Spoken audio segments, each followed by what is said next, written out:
Hello everyone. तो चलिए देखते हैं हेनरी साहब के एप्लीकेशन की कुछ बातें। तो एक तो कोल्ड ड्रिंक वाला एप्लीकेशन है कि प्रेशर बढ़ेगा तो कोल्ड ड्रिंक के अंदर CO2 का क्वांटिटी बढ़ता है।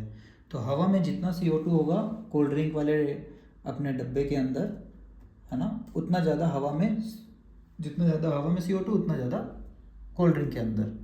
तो टेस्ट अपना बना रहेगा, ढक्कन खोल दीजिएगा, CO2 बाहर हो जाएगा, टेस्ट में गड़बड़ आने लगेगा। ठीक है। तो हम लोग अभी तक ये पढ़े हैं चैप्टर में, इंट्रोडक्शन वाला वीडियो पढ़ लिए हैं, कंसंट्रेशन टर्म्स पढ़ लिए हैं, सॉलिबिलिटी पढ़ रहे हैं, सॉलिड इन लिक्विड पढ़ लिए हैं, अब आए हैं gas in liquid. Gas in liquid सुनते साथ हम लोग को हेनरी साहब की यादें आ जानी चाहिए कि हेनरी साहब दुनिया को बता के गए क्वांटिटेटिवली, मतलब फॉर्मूला दे के गए कि P is directly proportion to X, और क्या प्रेशर अगर बढ़ा तो X मतलब मोल फ्रैक्शन बढ़ेगा। ठीक है। वैसे ही अगर CO2 का सॉलिबिलिटी बात करें कोल्ड ड्रिंक में, तो टेम्परेचर बढ़ाएंगे तो CO2 का क्वांटिटी कम होने लगेगा। इसलिए हम लोग कोल्ड ड्रिंक पीते हैं, हॉट ड्रिंक नहीं, है ना। उसको गर्म करेंगे तो टेस्ट नहीं आता उतना अच्छा। तो Henry law finds several application in industry and explain some biological phenomenon, notably among these are first, तो काफ़ी सारा एप्लीकेशन है, 2-3 एप्लीकेशन अपन पढ़ेंगे।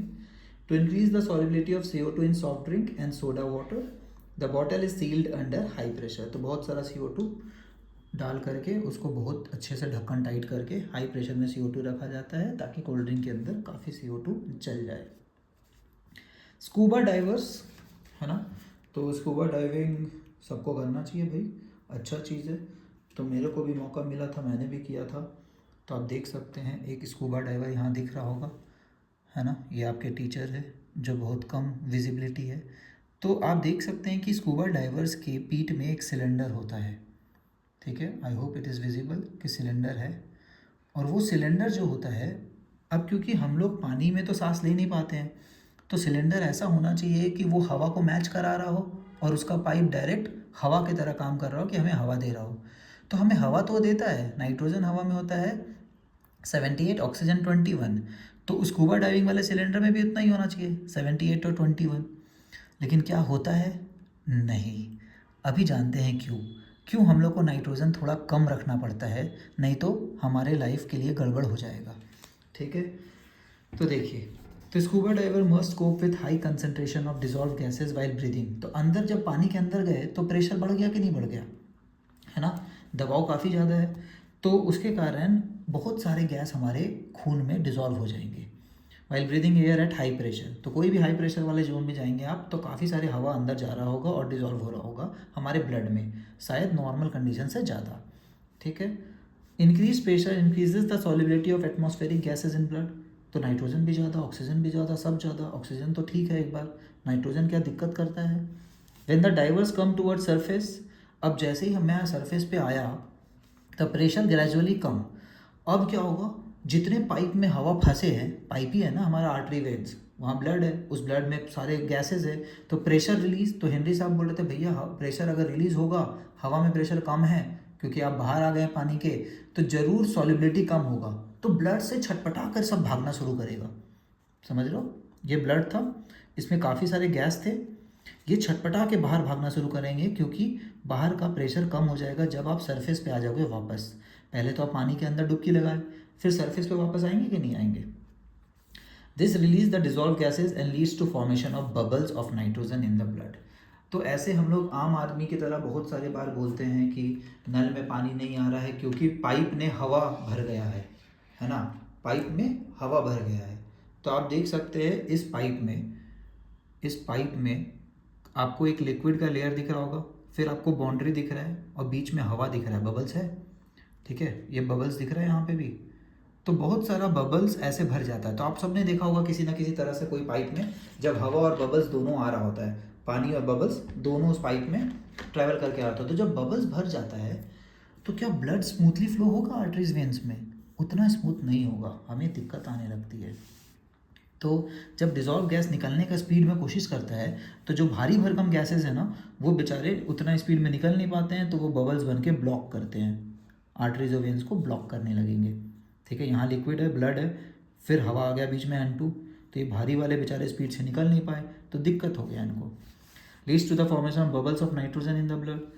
This blocks capillaries and create a medical condition known as bends, इसको बेंड्स बोलते हैं medical भाषा में, which are painful and dangerous to life. तो भैया ब्लॉकेज हो जाएगा तो डेंजरस टू लाइफ हो ही जाएगा ना, ब्लड पहुंच नहीं पाएगा सब जगह जितने स्पीड में पहुंचना चाहिए। To avoid bends as well as the toxic effect of high concentrate, एक तो नाइट्रोजन भी ज़्यादा हो गया था अंदर, सिलेंडर में 78% था, पानी के अंदर डुबकी लगाए, प्रेशर बढ़ा, नाइट्रोजन इतना ज़्यादा ब्लड में जा रहा है, ब्लड टॉलरेट नहीं कर पा रहा है। तो टैंक्स में क्या करेंगे, नाइट्रोजन थोड़ा कम करेंगे। Used by scuba divers are filled with air diluted with helium, helium भर देंगे उसके जगह। क्यों? क्योंकि हम लोग को ऐसा गैस चाहिए जो हल्का भी है, प्रेशर रिलीज हुआ तो फटाफट निकल भी जाए, है ना, फंसे नहीं रास्ते में, फ्लो स्पीड में होना चाहिए ना। तो हम लोग को पता है कम मॉलिक्यूलर मास वाला का स्पीड में फ्लो हो जाता है। दूसरा इनर्ट हो, अब ये इनर्ट है तो ब्लड में जाके कोई रिएक्शन उक्शन करेगा नहीं, कुछ परेशानी नहीं करता है, ठीक है। एट हाई एल्टीट्यूड, तो ये हो गया अपना बेंड्स के बारे में स्टोरी। वैसे ही जब अपना पहाड़ वहाड़ चढ़ रहे होते हैं तो भी दिक्कत हो रहा होता है हाई एल्टीट्यूड में, ठीक है। तो हाई एल्टीट्यूड में क्या हो रहा होता है, वहाँ पे प्रेशर कम क्योंकि हवा कम ऊपर, तो भाई वहाँ पे भी ऑक्सीजन सिलेंडर लेना पड़ता है। जो माउंटेन वाउंटेन चढ़ना, माउंट एवरेस्ट वगैरह चढ़ रहे होते हैं वो ऑक्सीजन सिलेंडर लेके जाते हैं, क्योंकि वहाँ हवा इतना कम है ऊपर, तो प्रेशर भी कम, तो मतलब ब्लड को जितना हवा मिलना चाहिए उससे कम मिल रहा है। यहाँ तो ज़्यादा मिलने लगता है, ज़्यादा जितना चाहिए उससे ज़्यादा कम मिलना एक अलग परेशानी है अपने आप में। तो एक high altitude the partial pressure of oxygen is less, तो बहुत सारे गैस है उसमें ऑक्सीजन भी है तो उसका प्रेशर कम, तो वो ब्लड में कम जा रहा होगा हमारे, है ना, सांस लेंगे कम आ रहा होगा ऑक्सीजन, कम ब्लड में जा रहा होगा। Then that of the ground level, this leads to low concentration of oxygen in the blood and tissue of people living at high altitude और climbers. Low blood oxygen causes climbers to become weak, तो oxygen कम होगा तो भाई पता है ना, glucose टूटेगा नहीं, ग्लूकोज तोड़ के एनर्जी ऑक्सीजन ही तो बनाता है। And unable to think clearly, symptoms of a condition known as anoxia, इस कंडीशन को क्या बोला जाता है मेडिकल टर्म में, एनॉक्सिया, ठीक है। आई होप यहाँ तक क्लियर है, कॉमन सी बातें हैं बट अच्छी बातें हैं, रियल लाइफ से रिलेटेड बातें। इफेक्ट ऑफ टेम्परेचर, तो हम लोग को पता है क्या होगा, टेम्परेचर बढ़ाएंगे CO2 गैस कोल्ड ड्रिंक से बाहर निकल जाएगा, कोल्ड ड्रिंक का टेस्ट खराब हो जाएगा, मतलब गैस की सॉल्युबिलिटी कम होती है टेम्परेचर बढ़ाने से। Solubilities of gas in liquid decreases with rise in temperature.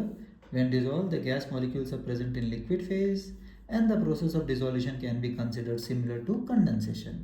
Condensation में क्या होता है, वाटर वेपर्स बनते हैं, फिर उसको कोई सरफेस मिलेगा, ऊपर जाके ठंडा होके बेचारे वापस लिक्विड बन जाते हैं, गैस से लिक्विड होता है जनरली कंडेंसेशन। तो डिसोल्यूशन मतलब यही हुआ, गैस स्टेट से, कोल्ड ड्रिंक गैस था अब वो लिक्विड स्टेट में आ गया क्योंकि वो घुल गया अंदर जाके, तो एक तरह का लिक्विड स्टेट में घूम रहा है ना वो, बहुत पास पास। तो कंडेंसेशन की तरह होता है और हीट इवॉल्व होता है। अब गैस से लिक्विड बनाएंगे तो देख लीजिए इसमें लॉजिकली समझाया कि गैस से लिक्विड बनाएंगे तो एंडोथर्मिक या एक्सोथर्मिक, एक्सोथर्मिक, क्योंकि लिक्विड से गैस में टेम्परेचर लगता था, गैस से लिक्विड में तो टेम्परेचर कम करना पड़ता है, तो ये होता है एक्सोथर्मिक। अब एक्सोथर्मिक को टेम्परेचर बढ़ाना चाहिए कि घटाना चाहिए, तो टेम्परेचर अगर घटा दिए तो गैस लिक्विड में जाएगा, टेम्परेचर बढ़ा दिए तो लिक्विड से वापस गैस बन जाएगा, ठीक है। तो we have learned in last section that dissolution process involves dynamic equilibrium and thus must follow Le Chatelier साहब का प्रिंसिपल। जहाँ इक्विलिब्रियम आ गया ली चैटलियर साहब लगा सकते हैं अपन। As dissolution is an exothermic process, the solubility should decrease with increase in temperature. Temperature बढ़ाएंगे तो कंक्लूजन यही है, और ये कंक्लूजन हम लोग को पहले से पता था। कोल्ड ड्रिंक का रियल लाइफ अपने पास एग्जाम्पल है ना, और ये सबको पता होना चाहिए कि कोल्ड ड्रिंक भाई गर्म होने से ख़राब इसलिए होता है क्योंकि उसमें जो CO2 होते हैं बेचारे वो उड़ गए होते हैं, ठीक है। चलिए इंटेक्स क्वेश्चन किया जाए। इंटेक्स क्वेश्चन, और सबसे पहले अपने को टॉपिक पहचानना आना चाहिए।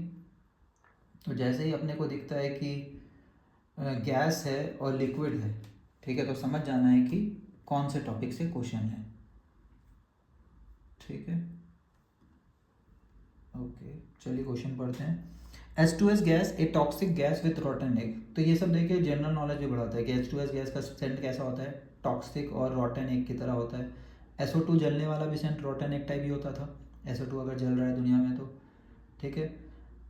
Is use for the qualitative, qualitative मतलब न्यूमेरिकल नहीं, बस थोड़ा थोड़ा समझने के काम आता है। If the solubility of H2S in water at STP is इतना, ठीक है, STP पे पानी पे सॉल्युबिलिटी दिया हुआ है, सॉल्युबिलिटी दिया हुआ है कितना है स्मॉल एम क्या होता है? स्मॉल एम होता है मोलैलिटी। तो calculate Henry's law constant. Henry साहब का कांस्टेंट बताइए कितना होगा। ठीक है, तो अपन कर सकते हैं, चलिए ट्राई करते हैं। तो हेनरी लॉ का कांस्टेंट के लिए अपने को पता है कौन सा इक्वेशन यूज़ होना है यहाँ पे। तो सबसे पहले आपके ब्रेन में ये होना चाहिए कि इक्वेशन कौन सा यूज़ होगा। अब इसके लिए अपन चाहिए मोल फ्रैक्शन। ठीक है, इस मोल फ्रैक्शन की जगह क्या दे दिया अपने को? एसटीपी। अच्छा, एक एसटीपी मतलब क्या होता है? Standard temperature and pressure. तो टेम्परेचर कितना लेते हैं? 0 डिग्री सेंटीग्रेड या 273 केल्विन। प्रेशर कितना लेते हैं? 1 बार के अराउंड। ठीक है, 1 एटीएम लेते हैं, ऑलमोस्ट इक्वल टू 1 बार होता है। अप्रॉक्सीमेशन कर सकते हैं, कोई दिक्कत नहीं है। ठीक, अब देखिए ये पता है मतलब किस प्रेशर में H2S डूब रहा है पानी में, ये पता है। अब यहाँ पे कंसंट्रेशन ना दूसरा दे दिया है, तो आप लोग को कंसंट्रेशन टर्म वाला कॉन्सेप्ट यूज़ करना पड़ेगा। तो यहाँ पे कंसंट्रेशन क्या दिया हुआ है? 0.195 मोलैलिटी। और मोलैलिटी क्या होता था? मोल्स ऑफ सॉल्यूट पर केजी ऑफ सॉल्वेंट। सॉल्वेंट यहाँ कहाँ है? पानी है, पर केजी ऑफ पानी। अगर ये दिया हुआ है 0.195, इसका मतलब क्या हुआ? इसका मतलब हम लोग ये ले सकते हैं कि H2S का मोल इतना है, ये हो गया अपना N1, और पानी जो है उसका ग्राम पता चल गया 1000 ग्राम। क्या उसका मोल्स निकाल सकते हैं?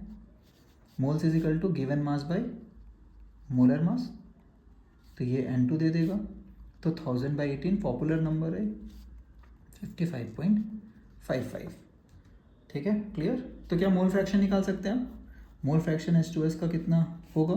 Moles of H2S 0.195 divided by 55.5 plus 0.195, है ना। अप्रॉक्सीमेट करना है, कर सकते हैं। एक्यूरेट करना है, एक्यूरेट भी कर सकते हैं। एक्यूरेटली ये लगभग 0.2 है, तो 55.7 आ जाएगा। और आपको लग रहा है ये नंबर बहुत छोटा है 55 के रिस्पेक्ट में, तो आप इग्नोर कर दीजिए। ठीक है, तो ये मोल फ्रैक्शन लगभग आएगा इतना। ठीक, तो फ्रॉम यूजिंग इक्वेशन 1 क्या बोल सकते हैं कि 1 equal to KH into mole fraction 0.0035 implies KH equal to, KH कितना आया? अगेन खराब नंबर है, क्या ही कर सकते हैं। 0.0035 इज इक्वल टू आएगा 282 बार। ठीक है, थोड़ा कैलकुलेशन स्किल सीखना है तो अपना बैक एक्सरसाइज जो आपको सॉल्यूशन दिया हुआ है चैनल पे, वो जरूर जाके देखिए। उसमें मैं बहुत सारा ट्रिक बताता हूँ कि कैसे आपको सॉल्व करना चाहिए, कैसे अप्रॉक्सीमेट करना चाहिए। बट यहाँ पे अपना मकसद वो नहीं है, क्योंकि अपना मकसद यहाँ थ्योरी सीखना है।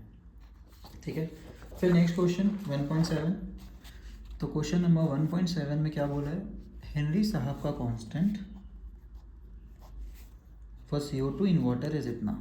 तो हेनरी बोलते साथ आपके दिमाग में चलना चाहिए कि फॉर्मूला यूज़ क्या होगा, ये वाला। अब आप गिवन लिखना चाहिए। यहाँ पे गौर से देखिए कितना वेरिएबल है, 3 वेरिएबल। तो जरूर 2 दिया होगा, 1 पूछा होगा हर बार की तरह। तो हेनरी लॉ कांस्टेंट क्या होता है? ये होता है। तो ये पास्कल में इस बार दे रखा है। Calculate the quantity of CO2 in 500 ml of soda water. तो देखिए एकदम कोल्ड ड्रिंक वाला एग्जाम्पल है ये। तो मतलब x निकाल लेंगे तो बाकी चीज़ पता चल जाएगा। ठीक है, अंडर 2.5 मतलब P दिया हुआ है कितना? 2.5। उसके बाद तो मोल कॉन्सेप्ट है, पहले आप x निकाल लीजिए, मोल फ्रैक्शन। तो ये हो गया 2.5, है ना, इक्वल टू, अब ये ATM है, ये पास्कल है। तो 1 ATM is equal to 10⁵ pascal होता है। तो आपको अगर पास्कल में करना है तो आप पास्कल में कैलकुलेट कर सकते हैं। दोनों तरफ का यूनिट वैसे तो कट जाएगा, इसलिए फ़र्क नहीं पड़ता है कि पास्कल में कर रहे हैं कि ATM में, लेकिन दोनों तरफ मैच तो कराना पड़ेगा। ठीक, तो x का वैल्यू क्या आ रहा है? 2.5 इंटू लगभग 10⁵ बाई 1.67 इंटू 10⁸8। ये अपना आ रहा है बहुत ही ख़राब, फिर से 1.5 इंटू 10⁻³ और मोल फ्रैक्शन क्या होता है? Number of moles of solute divided by total moles. ठीक, N1 प्लस N2। और एक और इन्फॉर्मेशन गिवन में था कि सोडा वाटर टोटल कितना है? 500 ml। ठीक, तो मतलब सॉल्वेंट का वेट कितना हुआ? Volume is equal to weight, पानी है, और पानी में CO2 डुबाएंगे तो क्या पानी का वॉल्यूम चेंज हो जाएगा? नहीं ना। तो जो भी सॉल्यूशन का वॉल्यूम है is equal to volume of solvent, is equal to ले सकते हैं 500 ml, और सॉल्यूशन पानी का डेंसिटी अपने को पता होता है, this is equal to 500 gram mass of पानी। तो नंबर ऑफ मोल्स ऑफ पानी निकल जाएगा, given mass by molar mass. हम लोग से पूछा गया CO2 कितना है इस पानी में, ठीक है, तो N2 पता चल गया, ठीक, तो अपना लगाइए, आप क्या ही कर सकते हैं। ये 55.5 का आधा आएगा, 55.5 का आधा कितना होता है? 27.75 या 7 एक्यूरेट बोलेंगे तो 7-8, तो बहुत ही ख़राब नंबर है। तो नंबर ऑफ मोल्स ऑफ, इसको अप्रॉक्सीमेट लिख सकते हैं क्योंकि CO2 तो बहुत कम ही डूबता है पानी में, सबको पता है। तो ये N1/N2 लिख सकते हैं अप्रॉक्सीमेटली, क्योंकि ये बहुत ही छोटा नंबर होगा N2 के रिस्पेक्ट में। पानी का मोल्स काफ़ी ज़्यादा होगा और CO2 का मोल्स काफ़ी कम। ये सब करने आना चाहिए, नहीं तो फंस जाइएगा आप। ऐसे तो 2 वेरिएबल है जिसमें एक पता है, तो ऐसे तो निकल जाएगा, बट टाइम बहुत पास होगा, ठीक। तो numbers of moles of CO2 moles divided by moles of पानी इज इक्वल टू अपना 1.5 इंटू 10⁻³ यहाँ से कैलकुलेट करेंगे तो CO2 का मोल्स आ जाएगा अपना 42.14 इंटू 10⁻³ ठीक। ये मोल्स आया। अगर ग्राम में, क्योंकि अमाउंट पूछा है ना, तो जनरली अमाउंट मतलब होता है इन ग्राम, amount in gram, in moles नहीं पूछता है। अमाउंट मतलब ग्राम में बताइए उसको, ठीक है। और हम लोग को पता है मोल्स क्या होता है, moles is equal to given mass by molar mass. CO2 का मोलर मास कितना होता है? कार्बन का 12, ऑक्सीजन का 16, 16 इंटू 2 32 प्लस 12 44। क्लियर। तो यहाँ से मोल्स पता है, मोलर मास पता है, क्या गिवन मास आ जाएगा? आ जाएगा, बिल्कुल आ जाएगा, ठीक है। तो गिवन मास या फिर amount is equal two moles into molar mass into 10⁻³ into 44। यहाँ से अपना ग्राम में आता है 1.854 ग्राम। अगेन क्लासिक NCERT का फालतू कैलकुलेशन वाला क्वेश्चन है, कैलकुलेशन वाले पार्ट का अपन कुछ कर नहीं सकते हैं, ठीक है। चलिए, होपफुली यहाँ तक समझ आया है। नेक्स्ट पार्ट में हम लोग रॉल्ड साहब को पढ़ेंगे, और रॉल्ड साहब को कैसे याद करना है। हेनरी साहब मतलब हाँ कोल्ड ड्रिंक पीने वाले लोग, और रॉल्ड साहब मतलब रॉटन लोग। रॉटन लोग कौन होते हैं? जो अल्कोहल पी के घूम रहे होते हैं। तो अल्कोहल एक्चुअली क्या होता है? अल्कोहल लोग पानी में मिला के पीते हैं, तो लिक्विड इन लिक्विड होगा रॉल्ड्स लॉ, ठीक है। रॉल्ड्स मतलब अल्कोहल, अल्कोहल प्लस पानी, तो liquid in liquid is Raoult's law and Henry law is gas in liquid. ये याद हो गया तो सारे क्वेश्चन क्लैरिटी के साथ समझ आ रहे होंगे कि उसमें रॉल्ड लगना है कि हेनरी साहब लगेंगे, ठीक है। चलिए नेक्स्ट पार्ट में देखते हैं रॉल्ड्स लॉ।